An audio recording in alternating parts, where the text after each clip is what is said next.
ಗುರುಜಿ ಕೊನೆಯದಾಗಿ ಮೀನರಾಶಿ, ಈ ಕುಂಭರಾಶಿಯಿಂದ ಮೀನರಾಶಿಗೆ ಸಾಡೆ ಸಾತಿ ಶಿಫ್ಟ್ ಆಗುತ್ತೆ ಅಂತ ಹೇಳಿದ್ರಿ. ಅಂದ್ರೆ ಸ್ಥಾನ ಪಲ್ಲಟ ಆಗುತ್ತೆ ಅಂತ.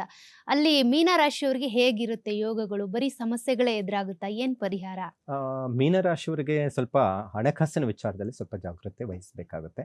ಸ್ವಲ್ಪ ಹಣಕಾಸಿಂದ ಯಾರನ್ನು ಕೊಡಬೇಕು, ತಗೋಬೇಕು ಅನ್ನುವಂಥ ವಿಚಾರ ಏನಾದರೂ ಇತ್ತು ಅಂದರೆ, ಸ್ವಲ್ಪ ಎಚ್ಚರಿಕೆಯಿಂದ ವ್ಯವಹಾರವನ್ನು ಮಾಡಿಕೊಳ್ಳೋದು ಬಹಳ ಒಳ್ಳೆಯದು ಅಂತಲೇ ಹೇಳ್ಬೋದಾಗಿದೆ. ಮತ್ತು ಆರೋಗ್ಯದ ಬಗ್ಗೆನೂ ಹೆಚ್ಚು ಗಮನ ಕೊಡಬೇಕಾಗುತ್ತೆ. ಯಾಕಂತ ಹೇಳಿದ್ರೆ ಇವತ್ತು ಎಷ್ಟೋ ಜನಕ್ಕೆ ಹೆಲ್ತ್ ಮೇಲೆ ಪ್ರಾಬ್ಲಮ್ ಎದುರಾಗುವಂಥದ್ದಿರುತ್ತೆ. ಕೆಲವೊಂದೆಲ್ಲ ಈ ಕೆಲವೊಂದು ಸರ್ಜರಿವರೆಗೂ ಸಮಸ್ಯೆಗಳು ಉಂಟಾಗುವಂಥ ಸಾಧ್ಯತೆಗಳು ಕಾಡುವಂಥ ಸಾಧ್ಯತೆ ಹೆಚ್ಚಾಗಿರುತ್ತೆ. ನೋಡಿ ಇದು ರವಿ ಮತ್ತೆ ಕೆಲವು ಗ್ರಹಗಳ ಬದಲಾವಣೆ ಲೆಕ್ಕಾಚಾರದಲ್ಲಿ ಈ ತಿಂಗಳ ಭವಿಷ್ಯ ಅಂತ ಹೇಳ್ಬೋದು. ಈ ಸಂಕ್ರಾಂತಿ ಭವಿಷ್ಯ. ಸೊ ಇದರಲ್ಲಿ ಏನಾಗುತ್ತೆ ಸ್ವಲ್ಪ ಇಡೀ ವರ್ಷನೂ ಏನೋ ಆರೋಗ್ಯ ಸರೋಗುತ್ತಾ, ತೊಂದರೆ ಬರುತ್ತಾ, ಈ ಥರ ಲೆಕ್ಕಾಚಾರ ಇರೋದಿಲ್ಲ. ಒಂದು ತಿಂಗಳು ಸ್ವಲ್ಪ ಆರೋಗ್ಯದ ಬಗ್ಗೆ ಹೆಚ್ಚು ಗಮನ ಕೊಡಬೇಕಾಗುತ್ತೆ. ಮತ್ತು ಒಟ್ಟಾರೆ ವರ್ಷಫಲದಲ್ಲಿನೂ ನಾವು ನೋಡಬಹುದು ಈ ಮೀನ ರಾಶಿಗೆ ಜನ್ಮದಲ್ಲಿ ಶನಿ ಬರ್ತಾನೆ. ಸುಮ್ಮನೆ ಟೆನ್ಷನ್ ಜಾಸ್ತಿ ಆಗುತ್ತೆ. ಈ ಬೇಡವಾದಂಥ ಸಮಸ್ಯೆಗಳು ದಾರಿಯಲ್ಲಿ ಹೋಗುವಂಥದ್ದನ್ನು ಮೈ ಮೇಲೆ ಎಳ್ಕೊಳ್ಳುವಂಥ ಪರಿಸ್ಥಿತಿ ಆಗುತ್ತೆ. ಅದನ್ನ ನೀವು ತಲೆಗೆ ಹಾಕ್ಕೊಂಡು ಆರೋಗ್ಯ ಕೆಡಿಸ್ಕೊಳ್ಳುವಂಥದ್ದು. ಈಗ ಸಾಮಾನ್ಯವಾಗಿ ಭಾಳ ಚೆನ್ನಾಗಿರ್ತಾನೆ ಹೆಲ್ತು. ಯಾವುದೋ ಸಮಸ್ಯೆ ಬಂದಾಗ ಅವನಿಗೇನಾಗುತ್ತೆ ಮಾನಸಿಕವಾಗಿ ನೆಮ್ಮದಿ ಕಳ್ಕೊತಾನೆ.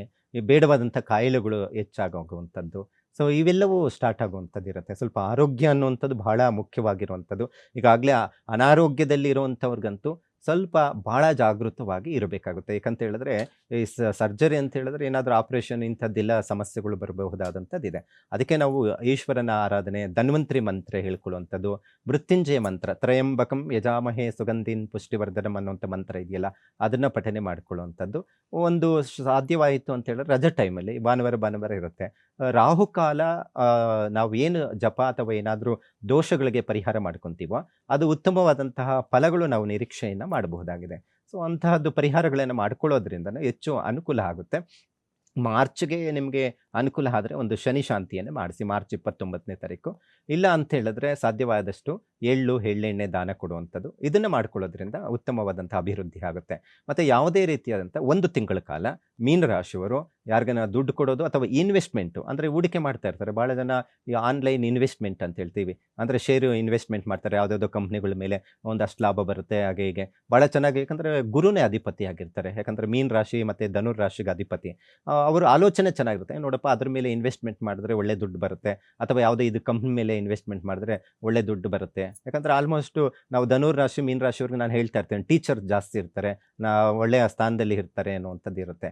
ಆದರೆ ಈ ಸಂಕ್ರಮಣದ ಭವಿಷ್ಯದಲ್ಲಿ ನಾವು ನೋಡಿದಾಗ ಸ್ವಲ್ಪ ಹಣಕಾಸಿನ ವಿಚಾರದಲ್ಲಿ ಹೊಡ್ತ ಬೀಳುತ್ತೆ. ಯಾವುದೋ ಬೇಡವಾದಂತಹದ್ದು ಕಂಪ್ನಿ ಮೇಲೆ ಹಾಕಿ ದುಡ್ಡು ಕಳ್ಕೊಳ್ಳುವಂಥ ಸಾಧ್ಯತೆ ಇರುತ್ತೆ. ಸ್ವಲ್ಪ ಆದಷ್ಟು ದುಡ್ಡಿನ ವಿಚಾರದಲ್ಲಿ ಯಾರಿಗಾದರೂ ಇನ್ವೆಸ್ಟ್ಮೆಂಟು ಅಥವಾ ಭೂಮಿ ಮೇಲೆ ಬಂಡವಾಳ ಹಾಕುವಂಥದ್ದಿದ್ರೆ ಸ್ವಲ್ಪ ಜಾಗೃತೆ ವಹಿಸೋದು ಬಹಳ ಒಳ್ಳೆಯದು. ಹಾಗಾಗಿ ಪರಿಹಾರ ಅಂತ ಹೇಳಿದಾಗ ಆದಷ್ಟು ವಿಷ್ಣು ಆರಾಧನೆ ಮಾಡ್ಕೊಳ್ಳೋದು ಬಹಳ ಒಳ್ಳೆಯದು. ವಿಷ್ಣು ಅಂತ ಹೇಳಿದ್ರೆ ಆದಷ್ಟು ಲಕ್ಷ್ಮೀ ವೆಂಕಟೇಶ್ವರ ದೇವಸ್ಥಾನಕ್ಕೆ ಹೋಗಿ ಬರುವಂಥದ್ದು, ಅಥವಾ ತುಳಸಿ ಅರ್ಚನೆ ಮಾಡುವಂಥದ್ದು. ಈ ಒಂದು 4-5 ಶನಿವಾರಗಳು ಬಂದರೆ ಅರ್ಚನೆ, ಪೂಜೆ ಪುನಸ್ಕಾರಗಳನ್ನು ಮಾಡಿಕೊಳ್ಳೋದ್ರಿಂದ ಹೆಚ್ಚು ಸಮಸ್ಯೆಗಳೇನಾದರೂ ಇತ್ತು ಅಂದ್ರೇನು ಕಡಿಮೆ ಪ್ರಮಾಣದಲ್ಲಿ ಅದು ಸಮಸ್ಯೆಗಳು ನಿವಾರಣೆ ಆಗಲಿಕ್ಕೆ ಸಾಧ್ಯ ಆಗುತ್ತೆ. ಸೊ ಈ ಥರ ಪರಿಹಾರಗಳಿಂದನೂ ಹೆಚ್ಚು ಅನುಕೂಲ ಅಂತಲೂ ಹೇಳಬಹುದಾಗಿದೆ. ಗುರುಜಿ, ಮಕರ ಸಂಕ್ರಾಂತಿ ಅಂದ್ರೇನೆ ದಕ್ಷಿಣಾಯನ ಮುಗಿದು ಉತ್ತರಾಯಣ ಶುರುವಾಗುವಂಥದ್ದು ಅಂತ. ಅಂದ್ರೆ ಶುಭ ದಿನಗಳು ಇವತ್ತಿನಿಂದನೇ ಆರಂಭ ಆಗುತ್ತೆ ಅಂತ ಹಿಂದೂ ಹೌದು. ಪಂಚಾಂಗದ ಪ್ರಕಾರ. ಇದ್ರ ಬಗ್ಗೆ ಹೇಳೋದಾದ್ರೆ? ನೋಡಿ, ಉತ್ತರಾಯಣ ಅಂತ ಹೇಳಿದ್ರೇನೆ ಶುಭ ಕಾರ್ಯಗಳಿಗೆ ಏಳು ಮಾಡಿಸಿದಂತಹ 6 ತಿಂಗಳ ಕಾಲದ ಒಂದು ಫಲವನ್ನು ಕೊಡುವಂಥದ್ದು ದಿನಗಳು ಅಂತ ಹೇಳಬಹುದು. ಯಾಕಂತ ಹೇಳಿದ್ರೆ ಸೂರ್ಯ ಉತ್ತರದ ಕಡೆಗೆ ಪ್ರವೇಶ ಮಾಡ್ತಾ ಇರ್ತಾನೆ. ಎಲ್ಲವೂ ಶುಭ ಫಲಗಳನ್ನೇ ಕೊಡುವಂಥದ್ದಿರುತ್ತೆ. ಶಾಸ್ತ್ರದಲ್ಲಿ ಹೇಳುತ್ತೆ ಏನಪ್ಪಾ ಅಂತ ಹೇಳಿದ್ರೆ ಉತ್ತರಾಯಣ ಭಗವಂತ ಎದ್ದಿರ್ತಾನೆ, ಹಗಲುಗಳು ಜಾಸ್ತಿ ರಾತ್ರಿಗಳು ಕಡಿಮೆ. ದಕ್ಷಿಣಾಯನ ಅಂತ ಹೇಳಿದ್ರೆ ಏನು ಕರ್ಕಾಟಕ ರಾಶಿಗೆ, ಏನು ಮಿಥುನ ರಾಶಿಯಿಂದ ಕರ್ಕಾಟಕ ರಾಶಿಗೆ ರವಿ ಬದಲಾವಣೆಯಿಂದ ಏನಾಗುತ್ತೆ ಅದು ದಕ್ಷಿಣಾಯನಕ್ಕೆ ಪ್ರಾರಂಭ ಆಗುತ್ತೆ ಅಂತ ಹೇಳುತ್ತೆ. ದಕ್ಷಿಣದ ಕಡೆ ಹೋದಾಗ ಎಲ್ಲನೂ ರಾತ್ರಿಗಳು ಜಾಸ್ತಿ ಆಗುತ್ತೆ, ಹಗಲುಗಳು ಕಡಿಮೆ ಆಗುತ್ತೆ. ಹಾಗಾಗಿ ಒಂದು ಶುಭ ಕಾರ್ಯಗಳಿಗೆ ಏಳು ಮಾಡಿಸಿದಂಥ ಅಭಿವೃದ್ಧಿಯನ್ನು ಕಾಣ್ಬೋದು. ಯಾವಾಗ ನಾವು ಅಭಿವೃದ್ಧಿಯನ್ನು ಕಾಣಬಹುದಂದ್ರೆ ವ್ಯವಹಾರದಲ್ಲಿನೂ ಅನುಕೂಲ ಆಗುವಂಥದ್ದಿರುತ್ತೆ. ಹಾಗಾಗಿ ಹೆಚ್ಚಿನ ಮಟ್ಟಿಗೆ ಶುಭ ಫಲಗಳನ್ನೇ ಕೊಡುವಂಥದ್ದಾಗಿರುತ್ತೆ. ಅದಕ್ಕೆ ಹಳ್ಳಿ ಕಡೆಗಳೆಲ್ಲ ನಾವು ಈ ಸುಗ್ಗಿ ಹಬ್ಬವನ್ನು ಆಚರಣೆ ಮಾಡುವಂಥದ್ದು. ಯಾಕಂದರೆ ಇಡೀ ವರ್ಷ ಅವರು ಬಹಳಷ್ಟು ಒಂದು 7-8 ತಿಂಗಳ ಕಾಲವರೆಗೂ ಬೆಳೆದಂಥ ದವಸ ಧಾನ್ಯಗಳನ್ನು ತೆಗೆದುಕೊಂಡು ಬರ್ತಾ ಇರ್ತಾರೆ ಮನೆಗೆ. ಅಂತಹ ಸುಗ್ಗಿ ಹಬ್ಬವನ್ನು ಆಚರಣೆ ಮಾಡುವಂಥದ್ದು, ಮತ್ತು ಎಳ್ಳು ಮತ್ತು ಬೆಲ್ಲವನ್ನು ಕೊಟ್ಟು ಒಳ್ಳೆಯ ಮಾತನಾಡುವಂಥದ್ದು ಅಂತ ಹೇಳ್ತೀವಿ. ಯಾಕಂದರೆ ವರ್ಷದ ಮೊದಲನೇ ಹಬ್ಬ, ಎಲ್ಲರಿಗೂ ಒಳ್ಳೆಯದನ್ನು ಆಗಬೇಕು, ಒಳ್ಳೆಯ ಆಲೋಚನೆಗಳನ್ನು ಇಟ್ಕೊಂಡಿರ್ತೀರ. ಏನಾದರೂ ಹೊಸ ಬಿಸ್ನೆಸ್ ಮಾಡೋಣ, ಹೊಸ ವ್ಯವಹಾರವನ್ನು ಮಾಡಿಕೊಳ್ಳೋಣ, ಅಥವಾ ಮಕ್ಕಳ ವಿವಾಹದ ವಿಚಾರದಲ್ಲಿ ಏನಾದರೂ ಒಂದು ಶುಭ ಕಾರ್ಯಗಳು ಮನೆಯಲ್ಲಿ ನಡೀಬೇಕು ಅನ್ನುವಂಥದ್ದು ಆಲೋಚನೆಯಲ್ಲಿ ಇಟ್ಕೊಂಡು ಪ್ರಾರಂಭ ಮಾಡ್ತಾ ಇರ್ತೀರಾ? ಅಥವಾ ಯಾರಾದರೂ ಮನೆ ವಿಚಾರದಲ್ಲಿ ಬಹಳ ಜನ ಮನೆ ಕಟ್ಟುವಂಥ ಆಸೆ ಇರುತ್ತೆ, ಮತ್ತೆ ಆಕಾಂಕ್ಷೆಗಳಿರುತ್ತೆ. ಅಂಥವರು ಸಹ ಈ ವರ್ಷದಲ್ಲಿ 2025ರಲ್ಲಿ ಒಂದು ಮನೆ ತೆಗೆದುಕೊಳ್ಬಿಡೋಣಪ್ಪ ಅನ್ನುವಂಥ ಆಲೋಚನೆ ಇರ್ತಾರೆ. ಅಂಥವ್ರಿಗೆ ಹೆಚ್ಚು ಅನುಕೂಲ ಆಗಲಿ. ಮತ್ತೆ ಬಹಳ ಜನ ವಾಹನ ಖರೀದಿ ಮಾಡಬೇಕು ಅನ್ನುವಂಥದ್ದು ಇರುತ್ತೆ. ಯಾಕಂದ್ರೆ ಒಂದು ಹೊಸ ವರ್ಷ ಅಂದಾಗ ಒಬ್ಬ ಮನುಷ್ಯನ ಬದಲಾವಣೆಗೆ ಒಂದು ಆದಿ ಅಂತ ಹೇಳಬಹುದು. ಯಾಕಂತ ಹೇಳಿದ್ರೆ ಏನು ಆಲೋಚನೆಗಳಿರುತ್ತೆ. ನಾನು ಏನಾದರೂ ನೋಡಪ್ಪ 2025 ಬರ್ತಾ ಇದೆ, ನಾನು ಹಾಗೆ ಮಾಡಬೇಕು, ಬಿಸ್ನೆಸ್ ಹಿಂಗೆ ಇಂಪ್ರೂವ್ಮೆಂಟ್ ಮಾಡಬೇಕು, ನಾನು ಇನ್ನೇನೋ ಮಾಡಬೇಕು, ಆ ಥರ ಆಲೋಚನೆಗಳೇನಿರುತ್ತೆ, ಆ ಆಲೋಚನೆಗೆ ಶುಭ ಫಲಗಳನ್ನು ಕೊಡುವಂಥದ್ದು ಉತ್ತರಾಯಣದಲ್ಲಿ ಬರುವಂತಹ ರವಿಯ ಫಲಗಳೇನಿರುತ್ತೆ, ಉತ್ತಮವಾದಂಥ ಫಲಗಳನ್ನು ನಿರೀಕ್ಷೆಯನ್ನು ಮಾಡಬೇಕು ಅನ್ನುವಂಥದ್ದು ಲೆಕ್ಕಾಚಾರ ಆಗಿರುತ್ತೆ. ಅದರಲ್ಲಿ ರವಿ ಬದಲಾವಣೆಯಿಂದ ಕೆಲವು ರಾಶಿಗಳು ಸ್ವಲ್ಪ ಡಿಸ್ಟರ್ಬೆನ್ಸ್ ಆಗ್ಬೋದು, ಆದರೆ ಆಲ್ಮೋಸ್ಟ್ ಉತ್ತಮವಾದಂಥ ಅಭಿವೃದ್ಧಿಯನ್ನೇ ಕಾಣಬಹುದಾಗಿದೆ. ನಾವು ಯಾವಾಗ ಸಕಾರಾತ್ಮಕವಾದಂಥ ಆಲೋಚನೆಗಳನ್ನು ಇಟ್ಕೊಂತೀವೋ ಅಷ್ಟೇ ಶುಭ ಫಲಗಳನ್ನು ನಾವು ನಿರೀಕ್ಷಣೆಯನ್ನು ಮಾಡಬಹುದಾಗಿದೆ. ಸೊ ಹಾಗಾಗಿ ಯಾವುದೇ ರೀತಿಯಾದಂಥ ತೊಂದರೆಗಳು ಇಲ್ದಿರ ಇಡೀ ವರ್ಷ, ಯಾಕಂದರೆ ಮೊದಲನೇ ಹಬ್ಬ ಇದು ಆಗಿರೋದ್ರಿಂದ ಇಡೀ ವರ್ಷ ಅವರಿಗೆ ಹಬ್ಬದ ರೀತಿಯಲ್ಲಿ ಸಂಭ್ರಮವನ್ನು ಆಚರಣೆ ಮಾಡಲಿ ಅನ್ನುವಂಥದ್ದು ನಮ್ಮ ಒಂದು ಹಾರೈಕೆ ಅಂತ ಹೇಳ್ಬಹುದು. ಗುರುಜಿ, ಮಕರ ಸಂಕ್ರಾಂತಿ ಹಬ್ಬ ಅಂತ ಬಂದ್ರೆ ವರ್ಷದ ಮೊದಲನೇ ಹಬ್ಬ ಆಗಿರೋದ್ರಿಂದ ಒಂದ್ ರೀತಿ ಹಿರಿಯರ ಹಬ್ಬ ಇದು. ಒಂದ್ ರೀತಿ ಮುತ್ತೈದೆ ಅಂತ ಬಂದ್ರೆ ಹಿರಿಯ ಮುತ್ತೈದೆಯರ ಹಬ್ಬ, ಜನಪದರ ಹಬ್ಬ, ರೈತರ ಹಬ್ಬ ಅಂತೇಳಿ ಇದನ್ನ ಕರೀತಾರೆ. ಹಾಗೇನೆ ಈ ಸುಗ್ಗಿ ಹಬ್ಬ ಅಂತೇಳಿ ಕೂಡ ಕರೀತಾರೆ. ಹೌದು, ಈ ಹಬ್ಬದ ದಿನ ಏನ್ ಮಾಡ್ಬೇಕು, ಏನ್ ಮಾಡ್ಬಾರ್ದು ಅಂತ ಏನಾದ್ರು ಇದೆಯಾ?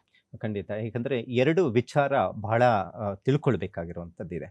ಒಂದು ಸ್ನಾನಕ್ಕೆ ಆದ್ಯತೆ ಕೊಡುವಂಥದ್ದು. ಅಂದರೆ ಪ್ರತಿನಿತ್ಯ ನಾವು ಸ್ನಾನ ನಿತ್ಯ ಕರ್ಮಗಳು ಇದ್ದೇ ಇರುತ್ತೆ. ಅಂದರೆ ಗಂಗಾ ಸ್ನಾನಕ್ಕೆ ಹೆಚ್ಚು ಮಹತ್ವವನ್ನು ಕೊಡುವಂಥದ್ದಾಗಿರುತ್ತೆ. ಹಾಗಾಗಿ ಗಂಗಾ ಸ್ನಾನವನ್ನು ಮಾಡುವಂಥದ್ದು, ದಾನಕ್ಕೆ ಹೆಚ್ಚು ಮಹತ್ವವನ್ನು ಕೊಡುವಂಥದ್ದಾಗಿರುತ್ತೆ. ಹಾಗಾಗಿ ಆದಷ್ಟು ಕೈಲಾಗದಿರುವಂಥವ್ರಿಗೆ ವಸ್ತ್ರದಾನ ಮಾಡಿ. ಇವತ್ತು ನಾನು ರಾಶಿಗಳ ವಿಚಾರದಲ್ಲಿ ಹೇಳಿದೆ, ನೋಡಪ್ಪ ಗುರುಗಳು ಏನೋ ಹೇಳಿದ್ರು, ಏನೋ ಮದುವೆಗಳ ವಿಚಾರದಲ್ಲಿ ಡಿಸ್ಟರ್ಬೆನ್ಸ್ ಆಗುತ್ತಂತೆ, ಅಥವಾ ಇವಾಗ ನಾನು ಏನೋ ಎಕ್ಸ್ಪೆಕ್ಟ್ ಮಾಡ್ಕೊಂಡಿದ್ದೆ ಕೆಲಸದ ವಿಚಾರದಲ್ಲಿ, ಏನೋ ನಾನು ಇರೋವಂಥ ಕೆಲಸ ಬಿಟ್ಬಿಟ್ಟು ಬಿಸ್ನೆಸ್ಗೆ ಹೋಗೋಣ ಅನ್ನೋಂಥ ಆಲೋಚನೆಯಲ್ಲಿತ್ತು. ಏನು ಮಾಡೋದು ಹಿಂಗೆ ಹೇಳಿದ್ರಲ್ಲ ಅನ್ನೋವಂಥ ಆಲೋಚನೆಯಲ್ಲಿ ಇದ್ದೀರಾ, ಅಥವಾ ಈಗಾಗಲೇ ಇನ್ವೆಸ್ಟ್ಮೆಂಟ್ ಮಾಡಿ ಸ್ವಲ್ಪ ಕಿರಿಕಿರಿ ಆಗ್ತಾ ಇದೆ ಅನ್ನುವಂಥವ್ರು ಏನೂ ತಲೆ ಕೆಡಿಸ್ಕೋಬೇಡಿ. ಮನೆ ಪಕ್ಕದಲ್ಲಿ ಯಾವುದಾದ್ರೂ ಅನಾಥಾಶ್ರಮ ಇದೆಯಾ ನೋಡ್ಕೊಂಬಿಡಿ. ಭಾಳ ಅವ್ರಿಗೂ ಸಂತೋಷ, ಓ ನೋಡಪ್ಪ ಯಾರೋ ಬಟ್ಟೆ ಕೊಡಿಸಿದ್ರು ಏನೋ ಅಂತ. ಅವರಲ್ಲಿ ಇರುವಂತಹ ಮನಸ್ಥಿತಿ ಏನಿರುತ್ತೆ ಅದು ಪಾಸಿಟಿವ್ ಆಗಿ ನಿಮ್ಗೆ ಒಳ್ಳೇದಾಗ್ಬಿಡುತ್ತೆ. ಹಾಗಾಗಿ ಯಾರಿಗಾದ್ರೂ ವಸ್ತ್ರದಾನ ಮಾಡಿ, ಯಾಕಂದರೆ ವಸ್ತ್ರದಾನ ಬಹಳ ಮುಖ್ಯವಾದಂಥದ್ದಾಗಿರುತ್ತೆ. ಅಥವಾ ಯಾರಿಗಾದ್ರೂ ಬಿಸ್ನೆಸ್ ವಿಚಾರದಲ್ಲಿ ಏನಾದ್ರು ಲಾಸ್ ಆಗ್ತಾ ಇದೆ ಅಂತ ಹೇಳಿದ್ರೆ ಚಿಕ್ಕ ಪರಿಹಾರ ನೋಡಿ, ಇದು ಒಂದು ಆಧ್ಯಾತ್ಮಿಕವಾಗಿರುವಂಥ ಪರಿಹಾರ ಆಗಿರುತ್ತೆ. ನಾನು ಯಾವಾಗಲೂ ಅಷ್ಟೇ ಸರಳವಾದಂಥ ಪರಿಹಾರಗಳನ್ನು ನಿಮಗೆ ಹೇಳ್ತಾ ಇರ್ತೇನೆ. ಅದರಿಂದ ಹೆಚ್ಚು ಅನುಕೂಲನೇ ಪಡ್ಕೊಂಡಿರುವಂಥವ್ರು ಇದ್ದಾರೆ. ಈಗ ನನ್ನ ಹತ್ರ ಬರ್ದಿರೋ ಮಾಧ್ಯಮಗಳಲ್ಲಿನೇ ಕೆಲವೊಂದು ಪರಿಹಾರಗಳನ್ನು ತಿಳ್ಕೊಂಡು ಮಾಡಿದ್ದು ಅವರು ಚೆನ್ನಾಗಾಗಿರುವಂಥದ್ದು ನಾವು ನೋಡ್ತಾ ಇದ್ದೀವಿ. ಹಾಗಿದ್ರೆ ಸಮಸ್ಯೆಗಳು ನಿಮ್ಮಿಂದ ಇದೆ, ನೀವು ಸಾಲ ಸಮಸ್ಯೆಗಳಲ್ಲಿ ತೊಂದರೆ ಅನುಭವಿಸ್ತಾ ಇದ್ದೀರಾ, ಇಂಪ್ರೂವ್ಮೆಂಟೇ ಇಲ್ಲ, ಬಿಸ್ನೆಸ್ಸಲ್ಲಿ ಅಭಿವೃದ್ಧಿನೇ ಇಲ್ಲ, ಒಬ್ಬರಿಗೆ ಋಣಕ್ಕೆ ಸಿಕ್ಕಾಕೊಂಡಿದ್ದೀರಾ ಅಂತ ಹೇಳಿದ್ರೆ ಯಾವುದೋ ಒಂದು ಕರ್ಮ ಫಲಗಳ ಆಧಾರದ ಮೇಲೆ ನೀವು ಸಮಸ್ಯೆಗಳಿಗೆ ಸಿಕ್ಕಾಕೊಂಡಿರ್ತೀರ. ಈ ಗ್ರಹಗಳ ಫಲಗಳು ಹೇಗೆ ಅಂತ ಹೇಳಿದ್ರೆ ಕರ್ಮದ ಫಲಗಳ ಅನುಸಾರವಾಗಿ ಫಲಗಳನ್ನು ಕೊಡ್ತಾ ಇರ್ತಾನೆ. ನಾವು ಶನಿನ ಕರ್ಮಕಾರಕ ಅಂತ ಹೇಳ್ತೀವಿ ಅಲ್ವಾ. ಒಂದೊಂದು ಗ್ರಹನು ಒಂದೊಂದು ಕಾರ್ಯತತ್ವಗಳನ್ನು ಕೊಡ್ತಾನೆ. ಗುರು ಧನಕಾರಕ, ಶುಕ್ರ ವಿವಾಹಕಾರಕ, ಈ ಥರ ಒಂದೊಂದು ಗ್ರಹಗಳು ಫಲಗಳು ಕೊಡ್ತಾನೆ. ಕೇತು ಮೋಕ್ಷಕಾರಕ, ರಾಹು ಆಸೆಗಳನ್ನು ಹುಟ್ಟಿಸ್ತಾನೆ ಅಲ್ವಾ. ಸೊ ಈ ಥರ ಗ್ರಹಗಳು ಅದ್ರ ಕೆಲಸ ಮಾಡಬೇಕಾದ್ರೆ ಅದು ಗ್ರಹ ರಾಹು ಕೆಟ್ಟಿದ್ದನಮ್ಮ, ನಿನಗೆ ರಾಹುವಿಂದ ತೊಂದರೆ ಇಲ್ಲ, ನಿಮ್ಮ ಕರ್ಮ ಫಲಗಳಿಗೆ ಆ ರಾಹುವಿನ ಫಲಗಳನ್ನು ಇಂದ ಸಮಸ್ಯೆಗಳು ಬರ್ತಾ ಇರುತ್ತೆ. ಅದನ್ನ ನಾವು ಕಡಿಮೆ ಮಾಡ್ಕೊಳ್ಳೋದಕ್ಕೆ ದಾನದಿಂದ ಪರಿಹಾರ ಸಿಗುತ್ತೆ, ದರ್ಶನದಿಂದ ಒಂದು ಪರಿಹಾರವನ್ನು ಸಿಗುತ್ತೆ ಅಂತ ಹೇಳುತ್ತೆ. ಹಾಗಾಗಿ ಆದಷ್ಟು ಸೂರ್ಯ ನಮಗೆ ಇವತ್ತು ಸೂರ್ಯನ ಬೆಳಕು ಇಲ್ಲ ಅಂತ ಹೇಳಿದ್ರೆ ನಾವು ಯಾವುದೇ ರೀತಿಯಾದಂಥ ಬೆಳವಣಿಗೆ ಇಲ್ಲ, ಆರೋಗ್ಯಕಾರಕ ಅಂತ ಹೇಳ್ತೀವಿ, ಆರೋಗ್ಯ ಸಮಸ್ಯೆ ಉಂಟಾಗುವಂಥದ್ದಿರುತ್ತೆ. ಹಾಗಾಗಿ ಆದಷ್ಟು ದಾನ ಹೆಚ್ಚು ಗಮನ ಕೊಡಿ. ಮತ್ತು ಗಂಗಾ ಸ್ನಾನ ಬಹಳ ಅಗತ್ಯ ಇರುವಂಥದ್ದು. ನೀವು ಗಂಗಾ ನದಿ ಹತ್ರನೇ ಹೋಗಬೇಕು ಅಂತೇನಿಲ್ಲ. ಇವತ್ತು ಎಷ್ಟೋ ಗಂಗಾ ನದಿ ಹತ್ರ ಹೋಗಿ ಒಂದು ಸ್ನಾನಾದಿಗಳನ್ನು ಮಾಡ್ತಾ ಇರುವಂಥದ್ದು. ಅದು ಮನೆಯಲ್ಲೇ ಗಂಗೆ ಮನೆ ಚೈವ ಗೋದಾವರಿ ಸರಸ್ವತಿ ನರ್ಮದಾ ಸಿಂಧು ಕಾವೇರಿ ಜಲೇ ಸಂವಿಧಂ ಕುರು ಅನ್ನುವಂಥ ಮಂತ್ರವನ್ನು ಹೇಳಿ ಪ್ರೋಕ್ಷಣೆ ಮಾಡಿಕೊಂಡು ಒಂದು ಹಿರಿಯರು ಯಾರಾದರೂ ಇದ್ದರೆ ಮನೆಯಲ್ಲಿ ತಂದೆ ತಾಯಿ ಆಗ್ಬೋದು, ಅವ್ರಿಗೊಂದು ನಮಸ್ಕಾರವನ್ನು ಮಾಡಿ, ಒಂದು ಸೂರ್ಯ ನಮಸ್ಕಾರ, ಸೂರ್ಯ ಆರೋಗ್ಯವನ್ನು ಕೊಟ್ಬಿಡಿ. ಆದಷ್ಟು ಸೂರ್ಯನ ಪ್ರಾರ್ಥನೆ ಮಾಡಿಕೊಂಡು ನೀವು ಕೆಲಸಗಳನ್ನು ಪ್ರಾರಂಭ ಮಾಡಿ. ಎಲ್ಲ ಕೆಲಸಗಳು ಆರೋಗ್ಯದ ವಿಚಾರಕ್ಕೆ ಸಂಬಂಧಪಟ್ಟಂಥದ್ದು ಪ್ರಾರಂಭದಿಂದ ಹಿಡಿದು ನಿಮ್ಮ ಬೆಳವಣಿಗೆವರೆಗೂ ಸಹ ನಿಮಗೆ ಉತ್ತಮವಾದಂತಹ ಅಭಿವೃದ್ಧಿಯನ್ನು ಕಾಣಲಿಕ್ಕೆ ಸಾಧ್ಯ ಆಗುತ್ತೆ. ಹಾಗಾಗಿ ಈ ರೀತಿ ಕೆಲವೊಂದು ಪರಿಹಾರಗಳನ್ನು ಈ ಹಬ್ಬದಿಂದ ಪ್ರಾರಂಭ ಮಾಡಿ ಸಂಕಲ್ಪವನ್ನು ಮಾಡಿ ಇಡೀ ವರ್ಷ ನಿಮಗೆ ಉತ್ತಮ ಅಭಿವೃದ್ಧಿ ಕಾಣಲಿಕ್ಕೆ ಸಾಧ್ಯ ಆಗುತ್ತೆ.